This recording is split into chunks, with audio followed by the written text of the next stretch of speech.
자, 일단 우리가 연력학 제2법칙 할 때 제일 먼저 이제 나오는 게 가역과 비가역, 그럼 엔트로피야. 엔트로피. 자, 우리가 이제 가역과 비가역이라고 할 때 화학에서의 가역, 비가역하고 우리가 물리에서 얘기하는 가역, 비가역은 조금 개념이 달라. 자, 화학에서는 정반응, 반응물이 생성물이 되는 반응과 그 다음에 생성물이 다시 반응물로 가는 역반응이 있어. 그랬을 때 가역은 정반응도 일어나지만 동시에 역반응도 일어나면 그것을 우리가 가역반응이라고 그래. 그런데 정반응만 일어나면 우리는 이걸 이제 역반응 일어나지 않아. 이걸 비가역반응이라고 얘기를 할 거야. 이건 이제 화학에서 얘기하는 거고. 자, 물리에서 가역과 비가역은 처음 상태로 다시 되돌아올 수 있냐라는 거야. 그러니까 처음 상태로 되돌아올 수 있으면은 이것을 우리가 가역 과정이라고 그래. 가역 과정. 그리고 비가역은 처음 상태로 되돌아오지 못해. 그러면 이거를 이제 비가역 과정이라고 얘기한다. 그러면 처음 상태로 되돌아오든 되돌아오지 않든 여기서 전제 조건은 뭐냐? 외부에서 인위적인 어떤 조작을 가하지 않고 지가 알아서 변하는데, 그래서 이거를 이제 외부에서의 어떤 도움 없이 변화가 일어나는 것을 자발적인 과정이라고 그래.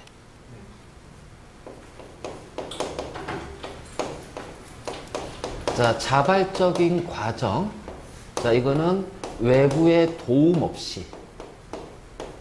자, 외부의 도움 없이. 자, 일어나는 거예요. 그래서 자발적인 과정에서 다시 처음 상태로 되돌아간다면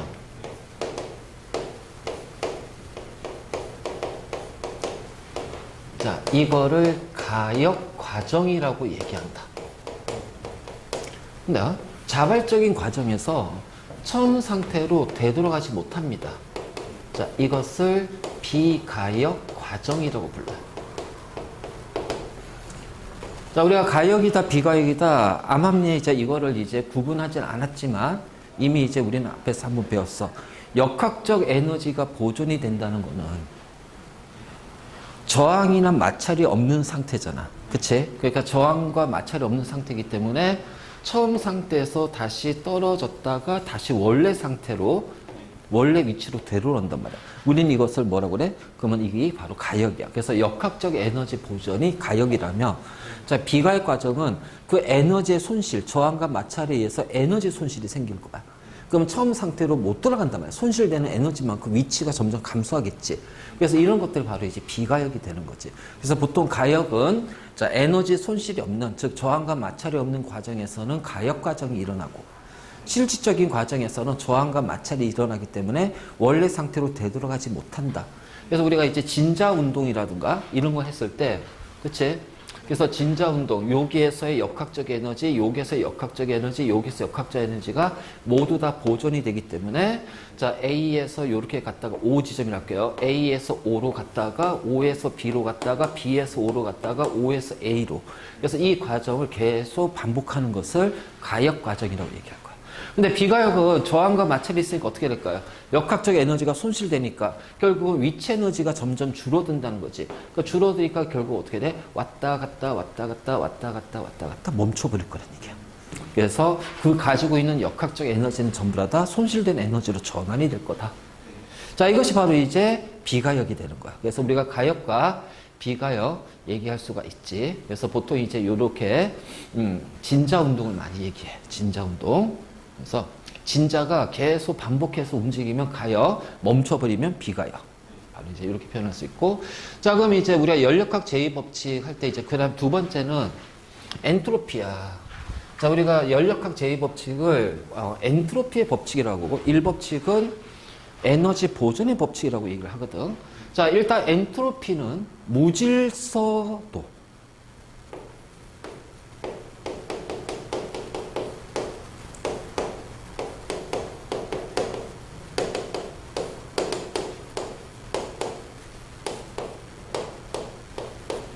자, 엔트로피. 자, 이렇게 해서 무질서도라고 하는데, 기호는 그냥 우리가 S라고 표현한다, S. 그치? 그래서, 자, 이 무질서도인데, 왜 우리가 엔트로피를 얘기하냐면은, 자발적인 변화는 그럼 자발적인 변화가 뭐라고 그랬어? 외부에서 인위적인 조작을 하지 않았을 때 스스로 일어나는 과정을 얘기할 거야.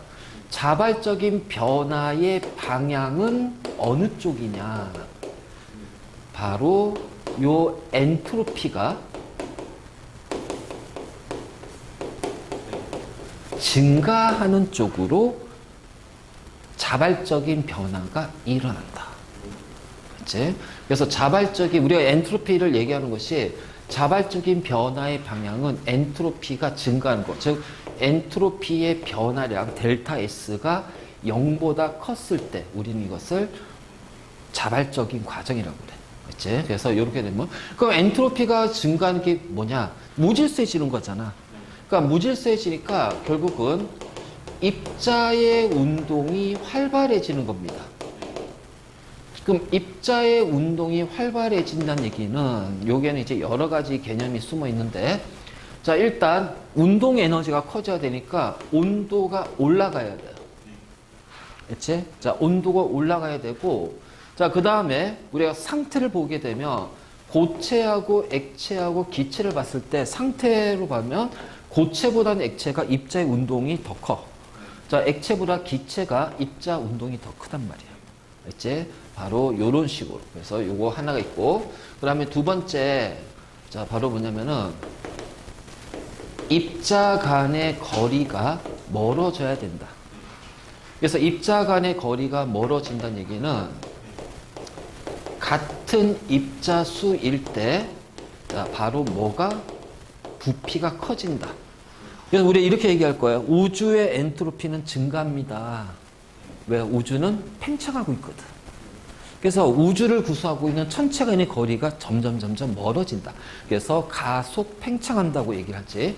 그래서 입자 간의 거리가 멀어져야 된다. 그렇죠? 그러면 또 하나는 뭐냐면은 무질서하다는 거는 이것도 되는 거예요. 운동하는 입자 수가 많아지는 거야. 그래서 운동하는 입자 수가 많아지는 거야. 그래서 우리가 이제 물에다가 잉크방울을 떨어뜨려. 그럼 잉크방울은 입자가 하나의 입자가 되지만 어떻게 돼? 얘네들이 자발적으로 물속에 퍼져나가서 확산되지. 확산이 되면서 그 잉크의 입자들이 잘게 쪼개지면서 입자 수가 많아지는 거야. 바로 이런 식으로. 그래서 입자 수가 증가하는 쪽으로 이제 가는 게 바로 뭐야? 무질서도가 증가하는 거다. 그래서 이렇게 얘기하고, 자, 참고로 우리가 개하고 주위를 얘기했잖아. 그럼 개와 주위를 합하면 뭐가 된다? 우주야. 그랬을 때 바로 이 우주의 엔트로피의 변화량이 0보다 커야 뭐가 된다? 자발적이 된다. 이제 그러면 우주의 엔트로피가 0보다 작으면 얘는 비자발이란 얘기예요. 그렇다면 우주의 엔트로피 변화량이 0이 되면 어떻게 될까? 이거를 평형이라고 그래. 그러니까 변화가 일어나지 않는 것처럼 보인다. 자, 근데 이제 이게 우주잖아. 그러면 개의 엔트로피가, 자, 이 델타 S 개도 있고, 자, 델타 S 주위로 있단 말이에요. 자, 여기가 플러스니까 얘가 플러스고 플러스면 우주도 플러스가 되겠지. 자, 근데 플러스 마이너스인데 플러스가 된다면 이 반응은 자발이 되는 거야. 자, 마이너스 플러스인데 플러스가 돼도 이 반응 뭐가 돼? 자발적으로 일어난다. 그럼 마이너스면 어떻게 돼요? 비자발이 되겠죠? 그 다음에 플러스 마이너스인데 마이너스도 비자발이 되겠지. 그래서 자발적인 경우는 자, 요 경우가 돼요. 그래서 우리는 걔만 보는 게 아니라 우주 전체를 봐줘야 된다. 그래서 이게 예전에는 전전 교육 과정에는 이게 고등학교 과정에서 엔트로피 한 다음에 깁스 자유에너지에서 이 반응이 자발적으로 일어날 거냐 막 이런 것들을 다루곤 했었어. 거기 이제 그래서 화투에서 한번 다루고 그래서 이제 각 대학 논술 문제에서 그것들이 꽤 많이 출제가 됐거든. 근데 지금은 요 내용이 빠졌어요. 그래서 고등 과정에서는 그냥 엔트로피의 정의 정도만 알고 있으면 된다. 왜 대학 가서 배워, 대학 가서 일반학 할 때 그때 배우면 돼요. 그치? 자, 그렇다면 우리가 왜 이 엔트로피하고 연력학 제2법칙이 연결이 되냐라는 거야. 자, 모든 변화의 반응의 자발적인 것은 엔트로피가 증가하면서 무질서해지는 거거든. 그치? 그래서 무질서해지는 거기 때문에 자, 이거야. 가역 과정은요. 원래 상태로 되돌아와요. 그러니까 처음 상태에서 무질서해졌다가 원래 상태면 다시 무질서해지지 않는 거잖아. 그러니까 일반적으로 우리가 가역 과정이라는 건 어떤 조건이 붙어 저항이나 마찰이 없다라는 거지. 그래서 물리적인 과정에, 물리적인 변화에서 가역 과정은 실질적으로는 거의 드문 케이스야. 그래서 우리가 다루는 실제 케이스에서는 저항이나 마찰이나 에너지 손실이 있으니까 실질적으로는 비가역 과정이고, 그래서 처음 상태로 되돌아가지 않는다는 얘기지. 그럼 이 비가역 과정에서는 자발적인 변화는 뭐야? 엔트로피가 증가해서 무질서해지는 쪽으로 자발적으로 변화가 일어난다. 비가역 과정에서는. 이제 이런 식으로 우리가 얘기를 해. 그러면 이제 봐봐. 엔트로피가 증가하는 것은 온도가 올라가는 겁니다. 그렇죠? 온도가 올라가서 입자 운동이 활발해져요. 그리고 자발적인 거예요. 그리고 입자 수가 많아지는 거고요. 그 다음에 뭐 입자 간의 거리가, 입자 운동이 활발해지는 거지. 그러면 우리가 자발, 비자발을 또 다르게, 어디 간자.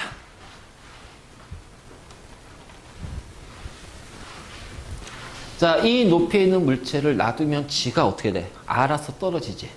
그럼 얘는 자발적인 거야. 근데 요 낮은 위치에서 높은 위치로 올릴 거야. 자, 지가 올라가? 아니지. 그 외부에서 내가 힘을 줘서 올려야 돼. 이게 바로 비자발이에요. 그치? 그래서 우리가 어떤 자발적인 과정에서는, 자, 자발적인 과정에서는 열이라든가, 자, 그 다음에 물체라든가, 자, 에너지라든가, 얘네들의 자발적인 방향은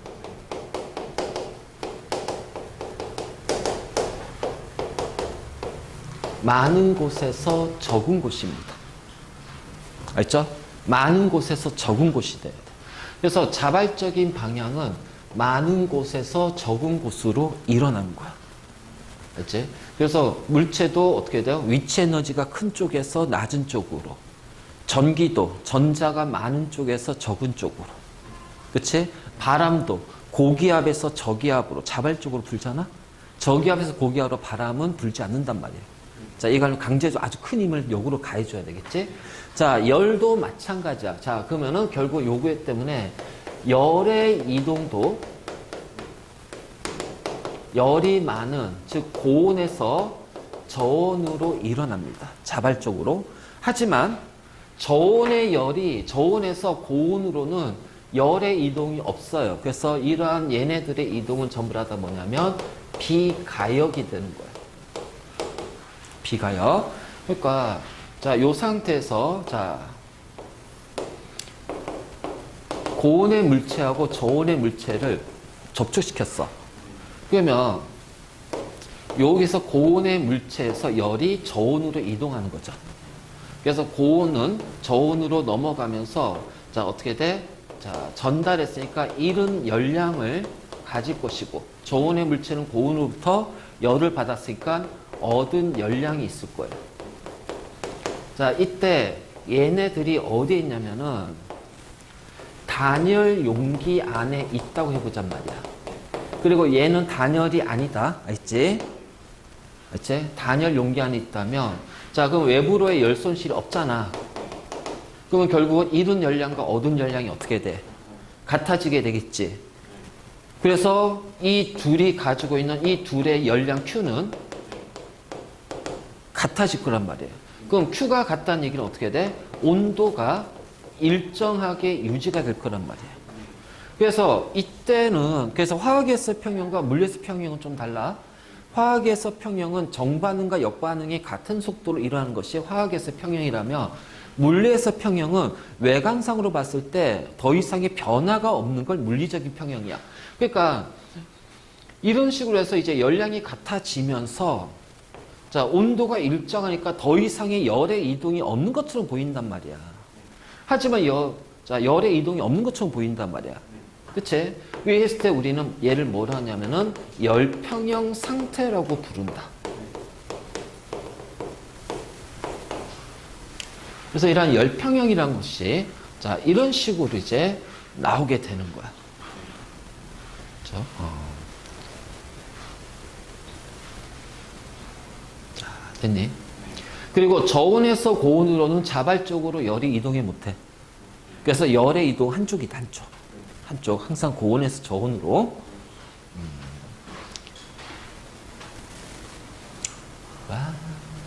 자.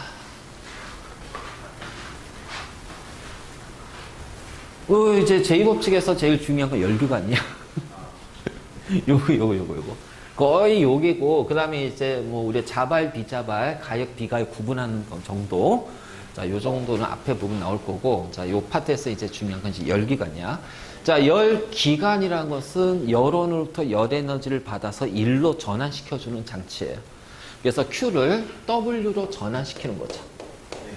자, Q를 W로 전환을 시킨 거고, 자, 우리 기본적인 과정에서 요 안에는 이제 이상 기체가 있다고 이제 가정하고, 자, 갈 거야. 그럼 이제 열기관인데, 자, 이런 열기관이 있단 말이야. 자, 고온하고, 고온의 열원이 있고, 자, 여기에 저온의 열원이 있어. 그럼 열은 고온에서, 자, 여기 열기관이니까 열기관의 온도는 어쨌든 고온보다 낮을 거 아니야. 그래서 요게 온도를 T2라고 하고, 자, 저온의 온도를 T1이라고 하단 말이에요. T2가 더 높은 온도야. 고온이라고 표현했어. 그럼 이제 또는 TH 하이 이런 식으로 이제 표현하기도 하는데, 자, 고온에서 열기관으로 자, 어떻게 돼? Q1이라는 열량이 들어가요. 그럼 이 열기관은 이 열을 받아서 외부로 어떻게 돼요? W의 일을 할 겁니다. 자, W의 일을 할 거고요. 자, 그리고 나서 저온의 열원으로 자, 어떻게 돼? Q2라는 열을 방출할 거야. 우리가 1법칙에서는 여기에서는 델타 U가 있었잖아. 자, 이때 델타 U는 여기에서는 0이라고 놓을게요. 그래서 열기관의 온도는 항상 일정하게 유지가 됩니다. 왜냐하면 열기관의 온도가 과열이 되거나 낮아지거나 이렇게 돼서는 안 되고 항상 일정하게. 그래서 델타 U가 0이다. 아, 온도가 일정하게 유지가 되는구나. 자, 이런 식으로 이제 가게 된다면, 그럼 결국은 여기에선 델타 U가 없으니까 열기관이 받은 에너지 보존하면 받은 에너지와 나간 에너지는 같아야 되겠지.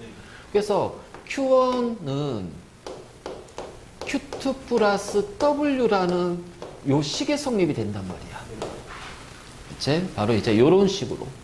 자, 그래서 Q1은 Q2 플러스 W. 자, 외부로 한 일. 이렇게 이제 하는 거야. 이게 뭐냐, 이제 열기관이라고 이제 얘기할 건데. 자, 여기서 Q1은 받은 에너지입니다. 맞니? 네, 맞아요. 자, W는 사용한 에너지예요. 그러면 Q2는 사용하지 않고 내보내는, 즉 손실되는 에너지가 됩니다. 그렇죠? 그렇다면 우리가 에너지 효율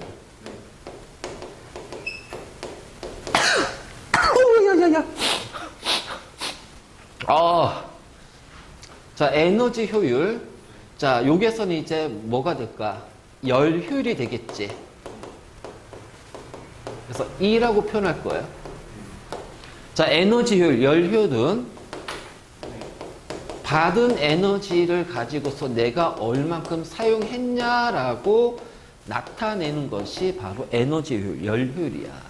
그래서 열 효율 E는 받은 에너지가 Q1, 자, 사용한 에너지는 W니까 어떻게 돼? Q1 빼기 Q2가 되겠네요. 자, W고요. 자, 얘는 Q1분의 Q1 빼기 Q2가 되는 거예요. 그래서 요게 곱하기 100을 하면 퍼센트가 되고, 요렇게 하면 그냥 B로 표현할 거야. 효율에서. 자, 그러니까 어떻게 돼? 아, 얘는 어떻게 된다? 1 빼기 Q1분의 Q2가 되는구나. 자, 이것이 바로 열 효율, 에너지 효율이야. 그렇지? 바로 이제 요렇게 이렇게 표현할 수가 있고. 자, 그래서 이제 이렇게 표현했는데, 이 계산 문제가 많이 나온다. 계산 문제가 많이 나와. 그래서 기본적인 계산을 할 수가 있어야 돼. 그래서 내가 얼만큼 에너지를 받았고 얼만큼을 일로 전환시켰는지. 그래서 받은 에너지분에 사용한 일이 바로 열 효율이 된다. 또는 에너지 효율이 된다. 자, 그랬을 때 분명히 이제 여기에서 Q2라는 거는 손실되는 거잖아. 그럼 결국 이 Q2를 최소로 하게 되면 어떻게 될까요? 열 효율이 높아지겠죠? 그치? 그래서 이상적으로 우리가 이상적인 원래 100%는 없어. 왜냐면 100% 이게 손실되는 에너지가 0이란 거거든. 그럼 Q1이 전부 다 W로 가는 거야. 그럴 수는 없거든. 그래서 이거를 이제 최소한으로 줄이기 위해서 우리가 이상적으로 만든 기간이 카르노 기간이라고 얘기한다. 카르노 기간. 그래서 카르노 기간은 순환 아니야. 그래서 카르노 순환이라고 그래. 카르노 순환.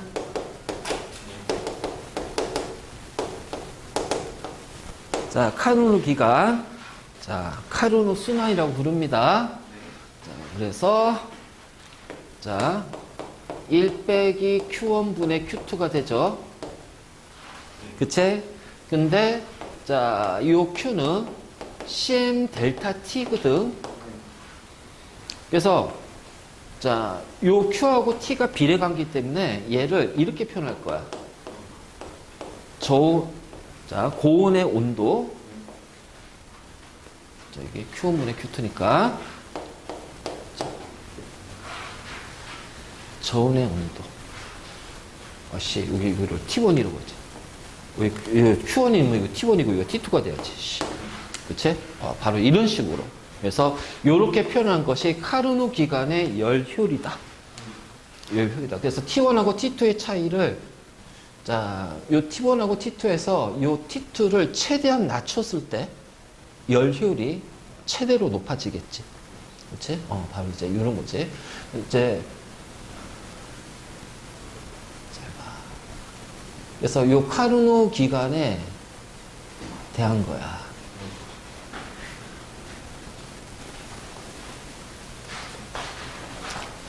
자, 카르노 사이클이라고 얘기를 해.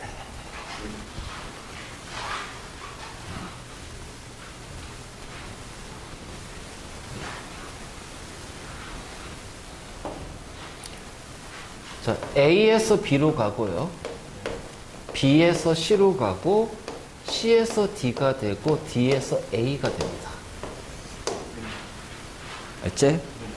그래서, 자, 이렇게 됐을 때, 자, 먼저 A에서 B로 갈 때, 자, 온도는 TH, 고온의 온도로 일정하지. 그럼 얘는 무슨 과정이다?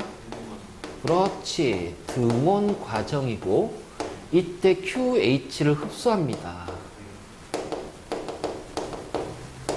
그렇죠? 자, 등온 과정이니까 델타 U가 0이 돼요. 그치?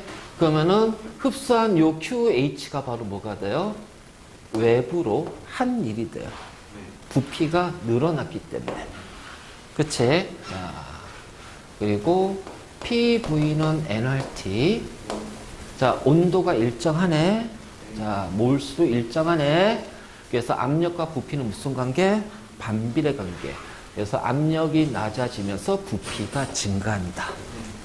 그치? 자, 다음에 B에서 C로 갑니다. 자, 무슨 과정이에요?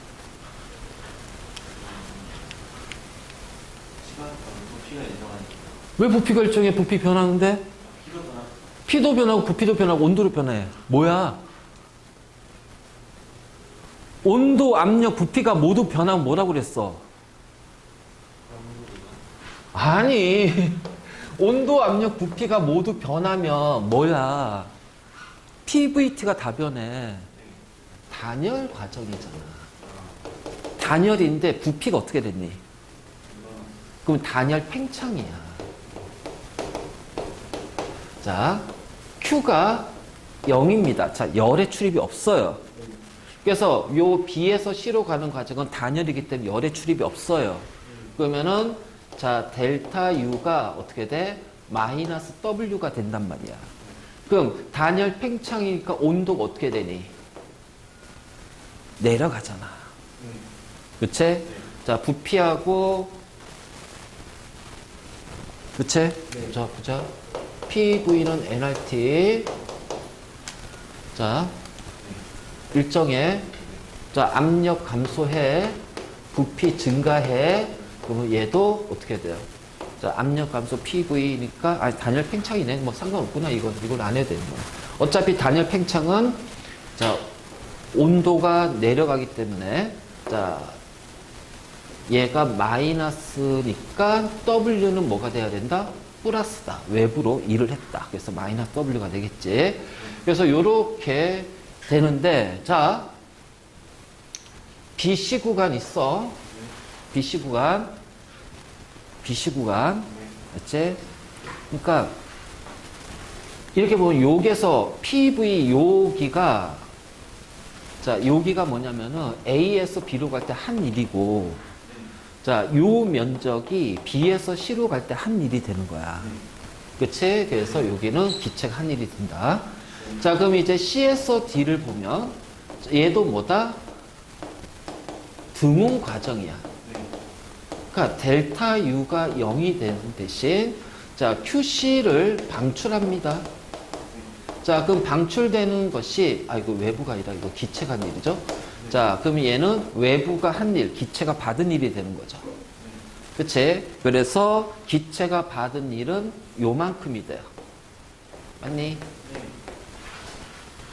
그치? 자 그래서 기체가 받은 일은 요만큼이 됩니다. 요만큼. 그치? 자 다음 그래서 요렇게 되고 자 그 다음에 이제 D에서 A로 갈 거야. 와우 뭐냐 이거 D에서 A D에서 A로 가면 T가 늘어가지고 무슨 과정이야?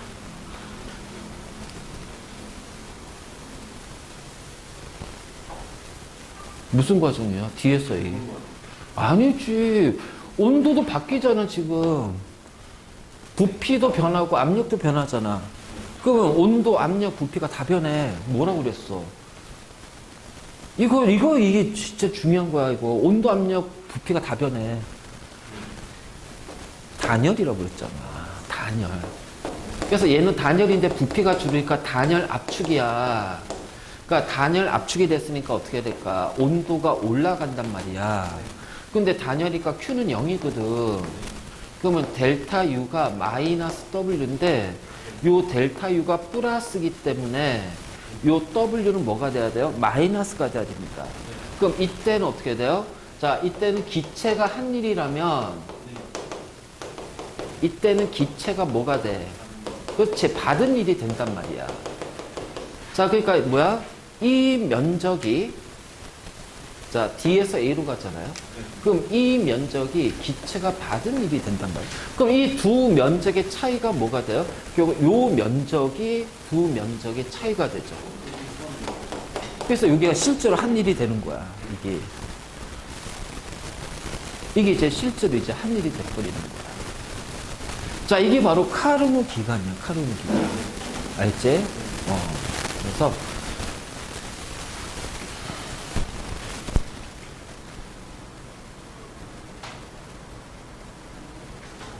그 다음에 이제 우리 연구기간은 에너지 효율이 100%. 알죠? 그러니까 연구의 일을 할 수 있는 거예요. 자, 그래서 연구기간 두 가지가 있습니다. 자, 1종하고 2종 있어. 자, 1종은 외부에서 열을 공급받지 않아도 계속해서 작동합니다.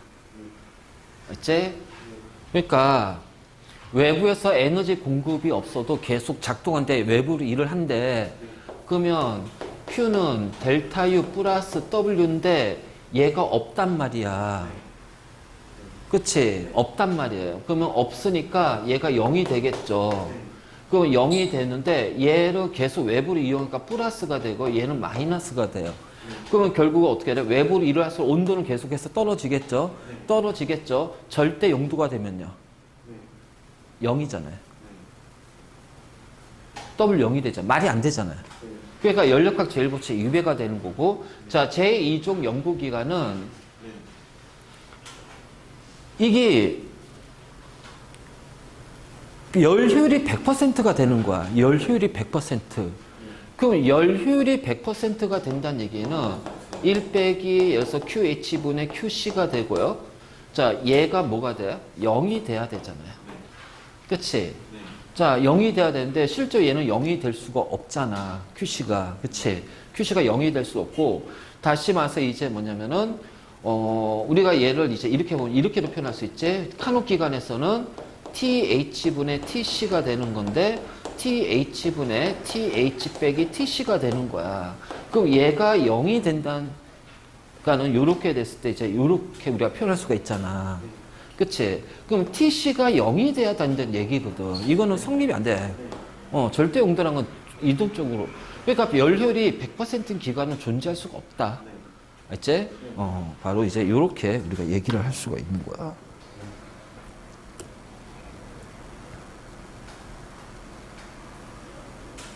자, 일단 이제 기본적인 것부터 먼저 확인하자.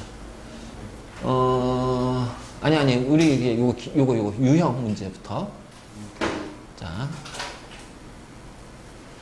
자, 먼저 열기관.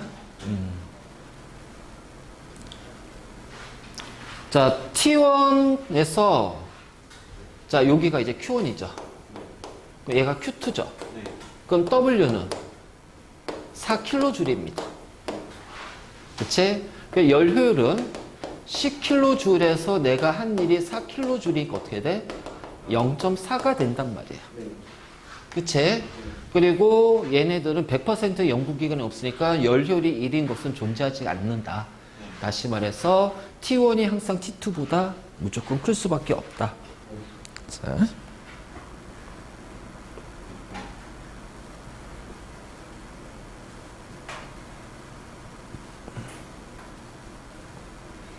자, 우리 이거 아까 했던 거지. 이 카르노 기간이야. 그래서 카르노 기간인데, 자, 지금 잘 봐. 우리 아까 한 거에서 하나만 더 추가할게. 자, C에서 D와 여기에서 A에서 B는 말이야. 단열이야, 단열. 그치? 단열이기 때문에, 자, 델타 U가 마이너스 W가 됩니다. 그렇죠? 그러면 W의 크기는 델타 U의 크기와 같고요. 이 크기는 10에서 D로 가는 크기와 A에서 B로 가는 크기. 자, 어떻게 될까요? 크기가? 같아요. 왜? 2분의 3 KN 델타 T인데 이 델타 T의 크기가 TH 빼기 TC 또는 TC 빼기 TH로 크기가 같다라는 거야. 그러니까 이거 하나만 더 추가로. 이거 문제 풀 때, 이거 잘 봐야 돼. 그래서, 이게 아니라 실제로 값을 계산하는 문제가